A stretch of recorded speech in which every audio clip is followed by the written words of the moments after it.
మీ personal interviews మరియు వ్యాపార ప్రకటనల కొరకు ఈ నెంబర్ ని సంప్రదించండి. నమస్తే, వెల్కమ్ టు మనం టీవీ. వేణుస్వామి గారి కాంట్రవర్సీ గురించి మనందరికీ తెలిసిందే. అతను కొన్ని రకాల పూజలు చేస్తారంటూ కూడా ఇప్పుడైతే బాగా వైరల్ అవుతుంది. సో దాని గురించి మనతో మాట్లాడడానికి త్రికార భైరవ స్వామి గారు మనతో ఉన్నారు. నమస్కారం సార్. ఓం వాగర్ధావివ సంప్రక్తౌ వాగర్ధ ప్రతిపత్తయే జగతః పితరం వందే పార్వతీ పరమేశ్వరౌ. లోకా సమస్తా సుఖినో భవంతు, సర్వే జనా సుఖినో భవంతు. శుభమస్తు. సార్, వేణుస్వామి గారు ఎవరైతే ఉన్నారో అతను కొన్ని వామాచారం అంటే కొన్ని పూజలు అయితే చేస్తూ ఉంటారంట, సెలబ్రిటీలకు కానీ కొద్ది పొలిటికల్ బ్యాక్గ్రౌండ్ ఉన్న వాళ్ళకి కూడా. సో ఆ పూజలో ఏదైతే ఉందో వామాచారం అనే పూజలో అంటే నగ్నంగా మద్యం ఇంకా మాంసం ఏదైతే ఉందో వాటితో పూజలు చేస్తారంట. సార్, అలాంటి పూజలు ఉన్నాయి సార్ నిజంగానే? దాని గురించి ఒకసారి చెప్పండి. ముందుగా 50 మందికి తెలియజేసే విషయం ఏమిటయ్యా అంటే, ఒక వ్యక్తి గురించి కానీ లేదా వేణుస్వామి గారి గురించి కానీ అంటే మనం పక్కన పెడితే శాస్త్రబద్ధంగా ముందు పరిచయం చేసుకుందాం. అండపిండ బ్రహ్మాండ లోకాల్లో 3 విద్యలు ఉన్నాయండి.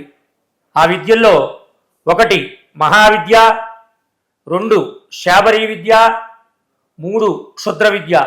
ఈ 3 విద్యలు మాత్రమే అండపిండ బ్రహ్మాండ లోకాల్లో ఉన్నాయన్నమాట.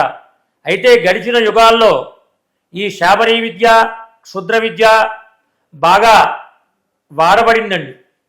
క్రమేణా కలియుగానికి వచ్చేటప్పటికీ వాటికి ఉన్నటువంటి శక్తులన్నీ కూడా అంతరించిపోయాయి.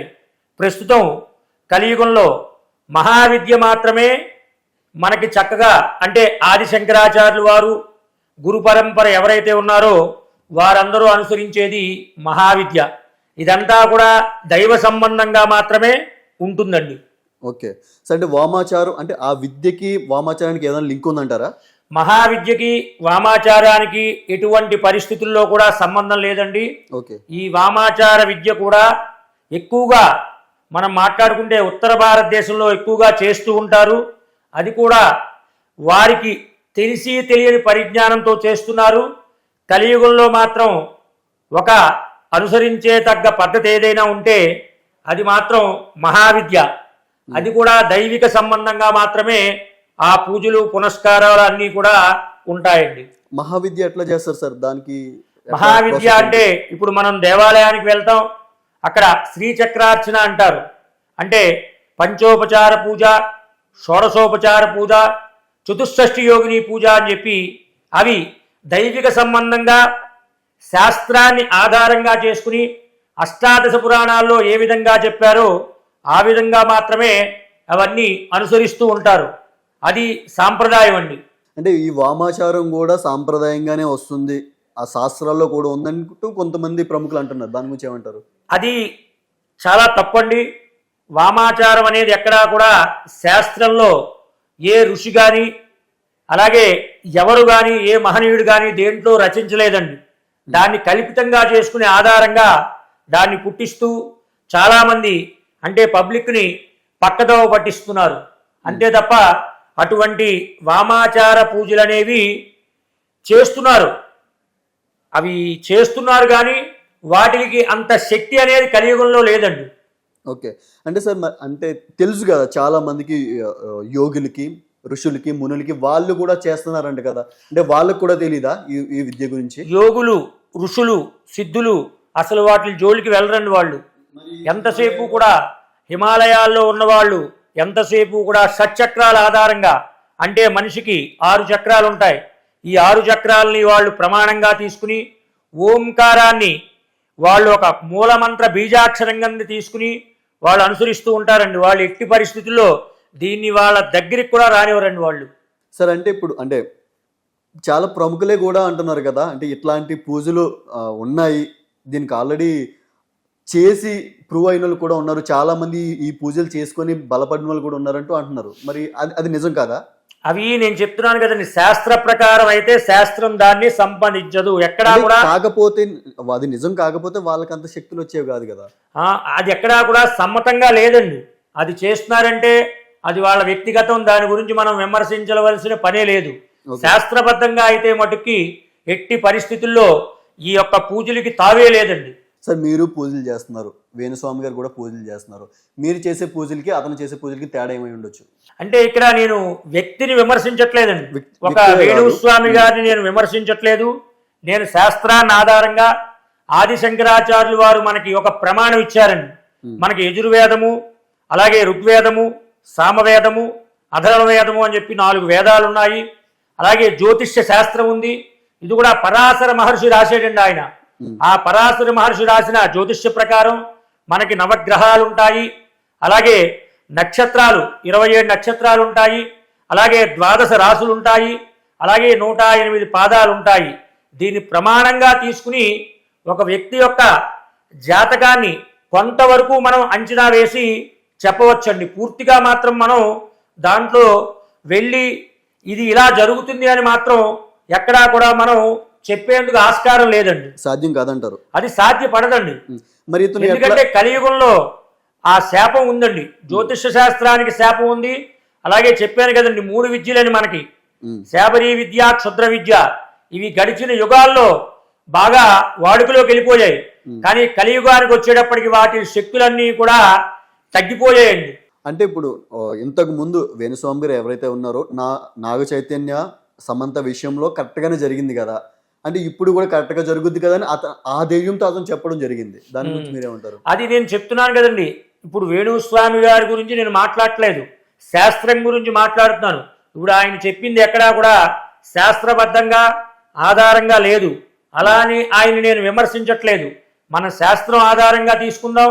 అలాగే పబ్లిక్ కూడా తెలుసండి ఏ పూజలు చేయాలి, ఏ పూజలు చేయకూడదని ప్రతి భక్తుడికి తెలుసండి. తెలుసుంటే మళ్ళీ అతని చేత ఎందుకు పూజలు చేయించుకుంటారండి? అది అందుకుని ఎప్పుడు కూడా గురువు చెప్పేది ఏమిటి అనేది వారి దగ్గరికి వెళ్ళినారు. ఇప్పుడు ఒక జ్యోతిష్యుడి దగ్గరికి ఒక ఆయన పెద్ద ఆయన వెళ్ళారు. వెళ్ళినప్పుడు ఆ గురువు గారు ఏం చెప్తున్నారు అనేది ఖచ్చితంగా ప్రతి అక్షరాన్ని ఆ భక్తుడు కానీ వెళ్ళిన వాళ్ళు కానీ ఖచ్చితంగా కనిపెడతారండి. అది మాత్రం జరిగి తీరుతుంది. ఇంకా ఇవంటారా, ఇప్పుడు ఈ వేణుస్వామి గారు చేయించే పూజలు ఇవన్నీ అంటారా? దీనికి నేను మాత్రం విమర్శనాత్మకంగా నేను విమర్శించదలుచుకోలేదండి. శాస్త్రబద్ధంగా అయితే ఎక్కడా ఇటువంటివి మన దక్షిణ భారతదేశంలో ఎక్కడా లేవండి. ఉత్తర భారతదేశంలో జరుగుతున్నాయి, కానీ అవి కూడా గుప్తంగా జరుగుతున్నాయి. అంటే పబ్లిసిటీ కాకుండా గుప్తంగా కొంతమంది వాళ్ళు ఉంది అని భ్రమలో చేస్తున్నారు తప్ప శాస్త్రబద్ధంగా మటుకి ఎక్కడా చెప్పబడలేదండి. సార్ మీరు నమ్మే శాస్త్రం కాకుండా ఆ శాస్త్రాన్ని తీసుకుందాం. ఇప్పుడు అట్లా చేయడం వల్ల అంటే మద్యం, మాంసం ఏదైతే ఉందో వాటితో పూజలు చేయవచ్చా? చేయకూడదు కదండి.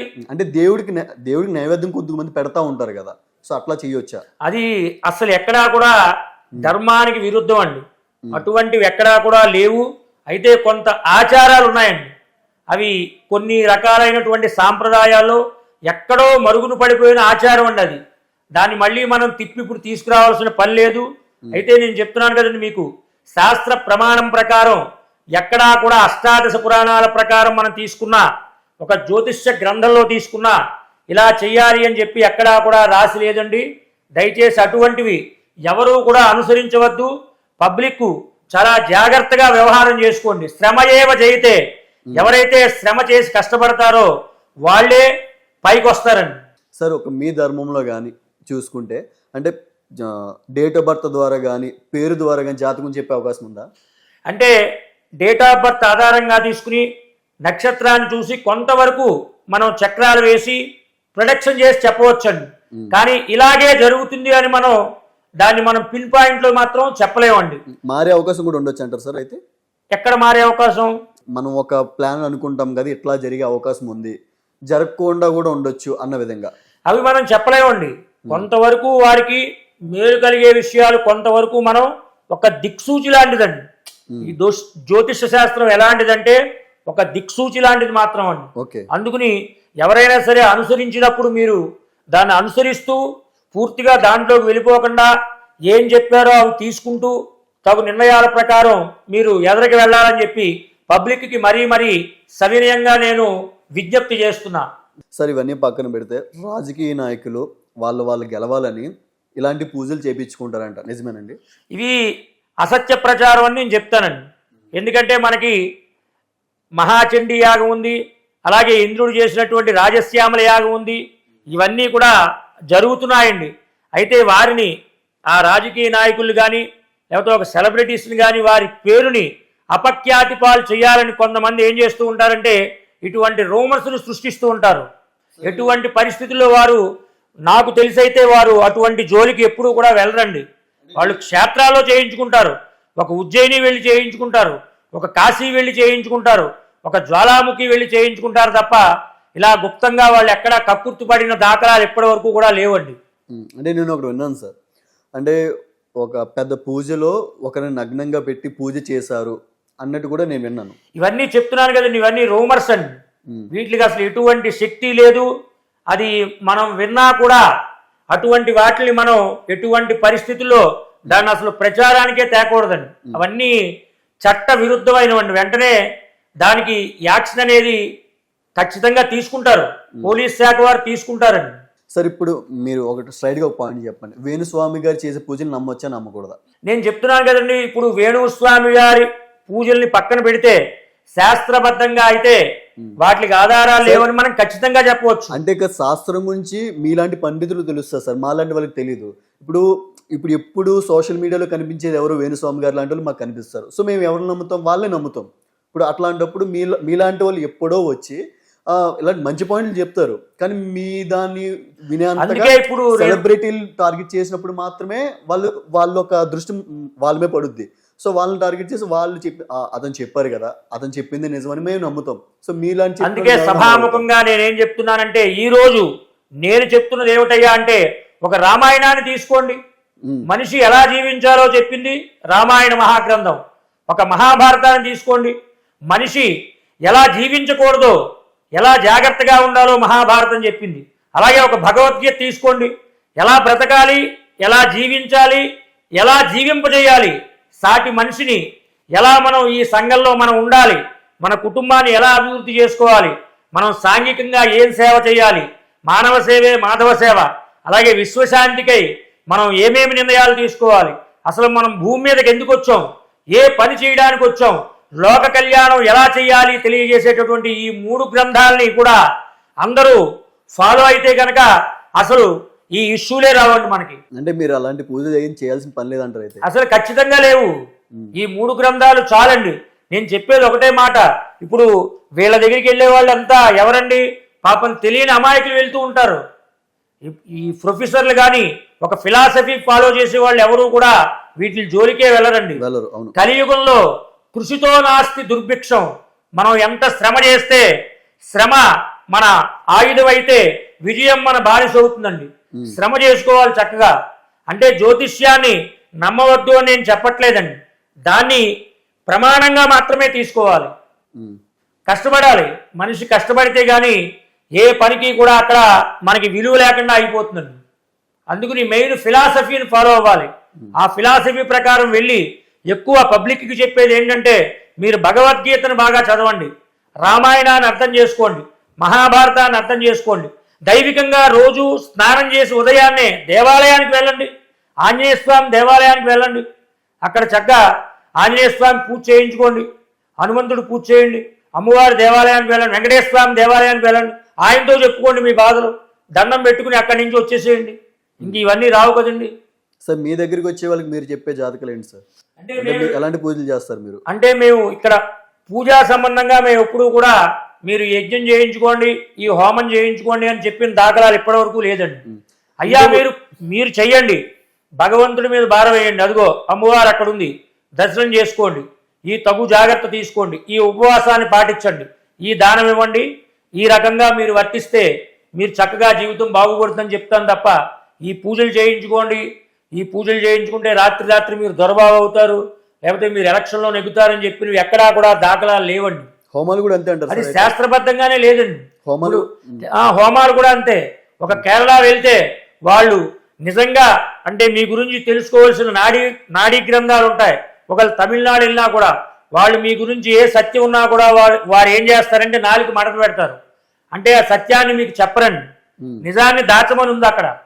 ఆ నిజాన్ని దాచి వారికి చక్కగా విషయాలు తెలియజేస్తూ వాళ్ళకి మన గురించి వాళ్ళకి ముందు తెలుస్తుంది సార్. అయితే అక్కడ గ్రంథాలు ఉన్నాయి కదండి, వేలుదేశుల కోవెలు వెళ్తే మనం అక్కడ ప్రమాణంగా ఋషులు రాసినటువంటి గ్రంథాలు ఉన్నాయి.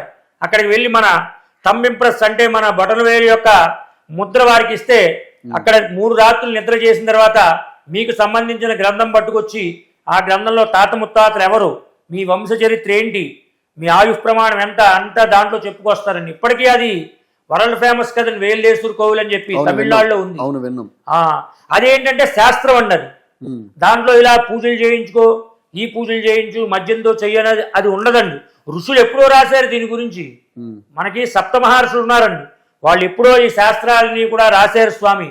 ఇప్పుడు చాలా మంది 99% అందరూ కూడా అవేర్నెస్ వచ్చింది. అందరూ కూడా ఎడ్యుకేషన్ పర్సన్సే ఉన్నారు. ఎక్కడో 1% మాత్రం ఇటువంటివి నమ్మి ఇటువంటివి అనుసరిస్తున్నారు. అదే సార్ నేను అనేది కూడా. చాలా మందికి ఇప్పుడు వాళ్ళ వర్క్ లో బిజీ అయిపోయి పట్టించుకోవడం మానేశారు. మీలాంటి వాళ్ళు వీడియోలు చూడడం మానేశారు. సో అది ఇప్పుడు పబ్లిక్ గా అంటే మనం ఇప్పుడు ఎక్కువ ఇన్స్టాగ్రామ్ అని ఫేస్బుక్ అని అవి వాడుతున్నాం. మనకు రెగ్యులర్ గా కనిపించే వాళ్ళు ఎవరు, ఈ వేణుస్వామి లాంటి వాళ్ళు. సో వాళ్ళు చూస్తే ఇదే నిజం అనుకుని వెళ్ళిపోతున్నాం మాలాంటి వాళ్ళు. అందుకే నేను చెప్పేది ఏమిటంటే సభాముఖంగా ఒకటే మీకు చివరాఖరికి చెప్పేది ఏమిటయ్యా అంటే, దీనికి ప్రభుత్వం వారు చాలా చొరవ తీసుకోవాలి. ఎవరైనా సరే జ్యోతిష్యం చెప్పడానికి ఒక మీడియాలోకి వచ్చినప్పుడు వారిని ప్రభుత్వం వారు అక్కడ కార్యాలయానికి కేకేసుకోవాలి.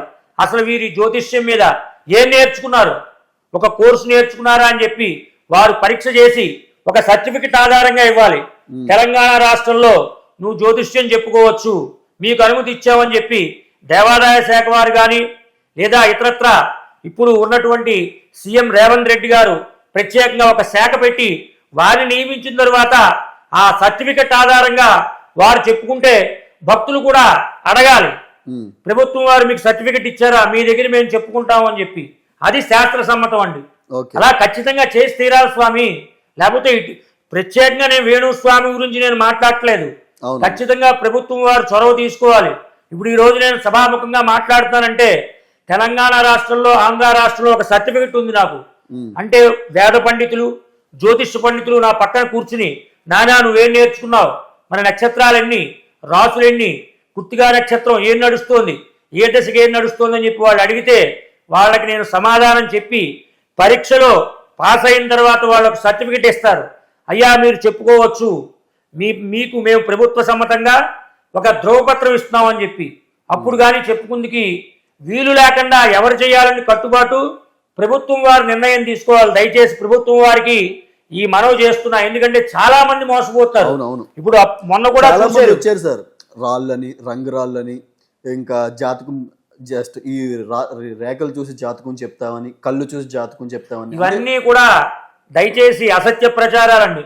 చాలా మనం 4-5 సంవత్సరాల ముందు చూసే ఉంటాం. ఒక ఇంట్లో డబ్బు పెట్టి ఒక ప్రముఖ వ్యక్తి అవి డబల్ అవుతాయని చెప్పి, త్రిబుల్ అవుతాయని చెప్పి పూజల్లో పెట్టి మోసపోయిన విషయం అందరికీ తెలిసిందే. అందుకు దయచేసి పబ్లిక్ గమనించండి. పబ్లిక్ మోసపోవద్దండి. ఎందుకు మోసపోతారు మీరు? వస్తూనే ఉంటారు. ఇప్పుడు నేను వేణుస్వామి గారి గురించి ప్రత్యేకంగా ఈ డిబేట్ లో మాట్లాడట్లేదు. ఆ వేణుస్వామి గారి గురించి నేను మాట్లాడట్లేదు. నేను మాట్లాడేది శాస్త్రం గురించి. ఆ జ్యోతిష్యుల్ని మీరు పరిశీలించండి, వెళ్ళండి. మీకు అయ్యా ఏం తెలుసు, మరి మీరు ఏం చెప్పగలుగుతారు అని గుడ్డిగా నమ్మద్దు. మీరు పరిశీలించుకోండి, వారు ఏం చెప్పగలుగుతారు, మనం ఏం చేయగలుగుతాం అని చెప్పి. పబ్లిక్ కూడా కొంచెం మీరు జాగ్రత్త తీసుకుంటే ఇటువంటి పొరపాట్లు ఎట్టి పరిస్థితుల్లో జరగవండి. ఎందుకంటే మూఢనమ్మకాలు పెరిగిపోతున్నాయి. హిందూ ధర్మం అవహేళన అయ్యే పరిస్థితి వచ్చేసిందండి ఈరోజు. హిందూ ధర్మాన్ని మన అందరం కూడా ఏకతాటిగా నడిపించేటటువంటి సమయం ఇప్పుడు వచ్చింది. కాబట్టి మనందరూ ఐక్యతగా ఉండి మన ధర్మాన్ని కాపాడుకోవాలి. ఇతర వాళ్ళకి అవహేళనగా మనం ఉండరాదండి. ఇది నేను సభాముఖంగా చెప్తున్నానండి. ఇది దయచేసి బ్రాడ్ మైండ్తో ఆలోచించి, బౌద్ధ ధర్మం చాలా గొప్పది. బుద్ధుడు నేను హిందువునని చెప్పాడు ఆయన. బుద్ధుడు సూత్రాలు చదువు, బుద్ధుడు గురునానక్ సూత్రాలు చదువు, కబీర్ దాస్ సూత్రాలు చదువు. జ్యోతిష్యం నేనేం చెప్తున్నానంటే సభాముఖంగా మళ్ళీ వివరిస్తున్నాను, ఒక ప్రమాణంగా మాత్రమే తీసుకోండి. అంటే మనం ఒక దేవాలయానికి వెళ్ళినప్పుడు ఒక గోత్రము, నీ పేరు చెప్పడానికి, అలాగే నీ నక్షత్రం చెప్పుకుందికి మాత్రమే ప్రమాణంగా తీసుకోండి. అంతే తప్ప దాన్ని ఆధారంగా తీసుకుని వారు చెప్పినటువంటి విషయాలన్నీ కూడా మీరు పాటిస్తూ వెళ్తే ఏమవుతుందంటే మీ సమయం వృధా అయిపోతుందండి. నేను ఖచ్చితంగా చెప్తున్నా. అలాగే శాస్త్రాన్ని నమ్మండి. శాస్త్రకారుడు కూడా, అంటే ఆ శాస్త్రాన్ని అభ్యసించిన వారికి పూర్తిగా పరిజ్ఞానం ఉందా లేదా అని చెప్పి పరిశీలించి మీరు వారి దగ్గరికి వెళ్ళండి. ముఖ్యంగా ఈ సలహా ఇస్తున్నా మీకు. అది నేను చెప్పేదండి. ఖచ్చితంగా ఫాలో అవుతారు సార్ ఈ వీడియోతో. Yes. Thank you sir, thank you so much అండి. లోకా సమస్తా సుఖినో భవంతు, సర్వే జనా సుఖినో భవంతు, ధర్మో రక్షిత రక్షితః. జై హింద్.